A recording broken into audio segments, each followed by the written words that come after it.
Ayrton Senna, The Rainmaster ба Барьцаалийн домог. Аливаа спортод зүгээр л нэг авраг болдог хүмүүс байдаг. Харин зарим нь тухайн спортоос айлж бүхэл бүтэн үндэсний итгэл найдвар бурхан мэд чөтгдөх домог болон урьдаг.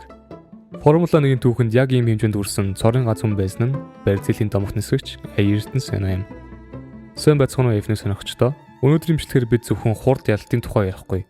Бид өөрийнхөө амнасаа дэнчин тавьж төгс төгөлдөд рүү тэмүүлдэг байсан нэгэн суу түүний түүхийг сөхөх гэж байна. Тэр зүгээр ч нэг уралдаанч байсангүй.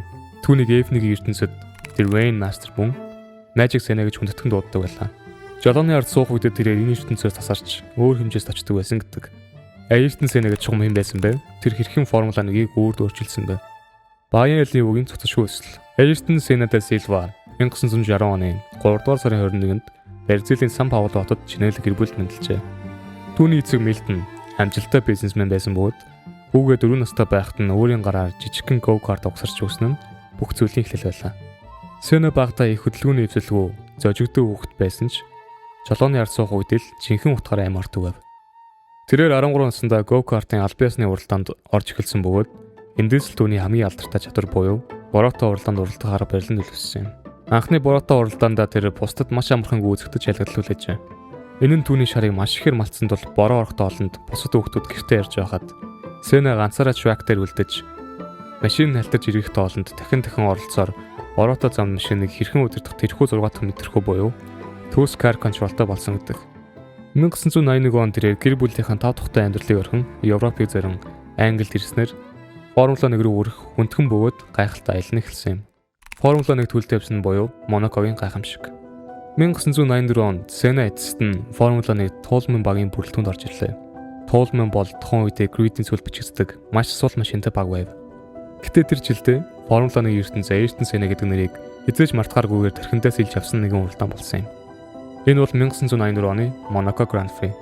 Тухайн өдөр Монакогийн нарийн гудамжинд юу ч харагдахгүй шахам усан адар орж байлаа. Хүчирхэг машинтай дэлхийн аваргууд араараас хан мөргөн DNF хийж багт 13 дугаар байрнаас гарсан шин залуу өсгч Senna сул дорой толон машинаараа тэдний нэг нэгээр дайран өрчөв. Тэр Николауда зэрэг аваргуудыг ямар ч саадгүй үзэж тэргүүлж явсан Alain Prostад секунд тутам ойрцоор байлаа. Хэрэв уралдааны цаг агаарын байлаас болж улаан түг гарган зогсоогүй бол Senna анхны жилдээ хамгийн муу машинтай буюу Underdog гэж Монакод төрүүлэх байсан юм. Хэдийгээр тэр 2 дугаар байранд орсон ч дэлхийн нийт нэг л зүйлийг маш тодорхой ойлгосон нь энэ залуу бол ирээдүйн л явна. Хамгийн агуу өрсөлдөөн Senna-гийн эсрэг Prost. Senna-гийн карьерийг Alain Prost үгээр төсөөлөх аргагүй. 1988 онд Senna хүчирхэг McLaren багт нэгдснээр тухайн дэлхийн аварга Alain Prost-аны багт орлоо. Энэ бол спортын түүхэнд хамгийн агуу бас хамгийн хортой өрсөлдөөний эхлэл байлаа. Тэдний арга барил газар тэнгэр шиг ялгаатай. Prost бол The Professor очтой маш тооцоололтой эрсдэл баг гаргадаг хоолой уралдаанч байсан бол Senna бол цэвэр инстинкт, зөн сөвөн, төрөмгөл бас ухаангүй мэд зэрэг байв. Тэд ихэндээ бие биенийг хүндэлдэг байсан ч удлын үнийн үзэн ядал болон ирсэн. Тэдний өрсөлдөөний өрөөлцөг 1989 болон 1990 оны Японы Сузука зам дээрх уралдаанууд байлаа. 2 жил дараа нь тэд аврагын замын төлөөх шийдвэрлэх уралдаанд хоорондоо мөрөлдсөн юм. Ялангуяа 1990 онд ихний эргэлзээр Senna санаатаагаар шахам Prost-ийг мөрөд замаас гаргаснаар дэлхийн авраг болсон байдаг. Энэ үйлдлийн дараа тэрээс дүүлжтэй өөрийнхөө амьдралын философи бэлтгэсэн мөн Формула 1-ийн түүхэнд хамгийн алдартай ажлыг хэлсэн юм. You should know that by being a racing driver, you are under risk all the time. And by being a racing driver means you are racing with other people. And if you no longer go for a gap that exists, you're no longer a racing driver. Because we are competing to win. And the main motivation to all of us is to compete for a victory. Энэ бол Senna-гийн ялалтын төлөө хязгааргүй шунлыг харуулсан үг байлаа. Барьцаалийн ард түмний Баатар ба Интерлагосын гайхамшиг. Senna 1988, 1992, 1991 онуудад бид 3 удаа дэлхийн аварга болсон. Гэхдээ тэр зүгээр нэг тамирчин байсангүй. Тухайн үед Барьцаал улс эдийн засгийн хямрал, ядуурл, гэмт хэрэг чивж, ард түмний итгэл найдвараа алдаад байв. Харин бүтэнсэн өдөр бүр зургатынхаа өмнө суух хэдэн сая барьцаалчдын цорын ганц бахархал гэрэлхийг нь Ayrton Senna байлаа. Тэр ялах бүрдээ Барьцаалийн талбайг өргөж их орноор бахархдаг байсан юм. Түүний карьерийн хамгийн агуу бөгөөд сэтгэл өвтөм ялалт 1991 оны Барьцаалийн Grand Prix байсан. Тэрээр хэзэж өөрийн их орондоо буюу Интерлагоос төрүүлж үзээгүй байв. Уралдааны төсвөл рүү машиныхын урдны харьцыг эвдэрч зөвхөн 6 гэр буюу 6 дугаар араатаа хасч ирхэв. Бороо орж машин өдөртөн аргагүй хүнд болсон ч бууж өгсөнгүй.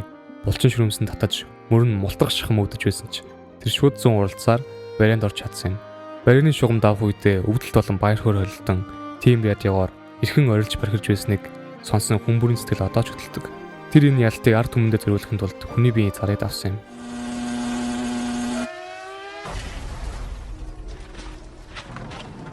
Эмгэнэл төгсгөл ба түүний үлдээсэн өв. Гэвч домогт түүх бүхэн жаргалдаа төгсдөггүй. Сенэ хүчирхэг Уильямс багч хэлж ирлээ. Гэвч тухайн жилийн машинуудын электроник хийц буюу цахим туслах системийг хориглосноор машин жолооход маш хэцүү, докторгүй болсон байв. Италийн Имола зам дээрх Сан Мариногийн Гран При. Энэ өдрийг Формула 1-ийн түүхэнд Black Weekend буюу хар амралтын өдөр гэж нэрлэдэг. Уралдааны 7 дахь тойрогт цагт 300 гаруй км хурцтай явсан Сенегийн машин Тамбуреллог их хэрэглэлтээр жолоодлого алдаж бетоны хан шууд мөргсөн юм. Дэлхийд даяар сая хүн зочлолд орж зурагтаар энэхүү эмнэлт явдлыг ямсгаатаар үзэж байлаа. Энэхүү 34 хүн наснда Домогт Аyrton Senna бидний өөр дөрхөн атсан юм. Түүний нас барсны дараа Бразил улс даяар 3 оны ягшил зарлаж 3 сая гаруй хүн Сан Паулогийн годамжинд гарч түүний сүүлийн замд нүдсэн байдаг. Түүний өхөл зүгээр өнгөрөөгүй. Энэ нослын дараа Формула 1-ийн аюулгүй байдлын дүрм журманд маш том хувьсгал гарч машинуудын стандартыг эрс өөрчилснөөр дараагийн олон мянган нисгчдийн энэ насыг аварсан мөлий. Тэр өөрд мөнх. Ayrton Senna 3 удаагийн дэлхийн авраг, 41 ялалт, 65 pole position-дагаар энэ ороог өргөсөн. Гэтэ түүний агуу байдал зөвхөн тоон үзүүл дээр хэмжигддэггүй.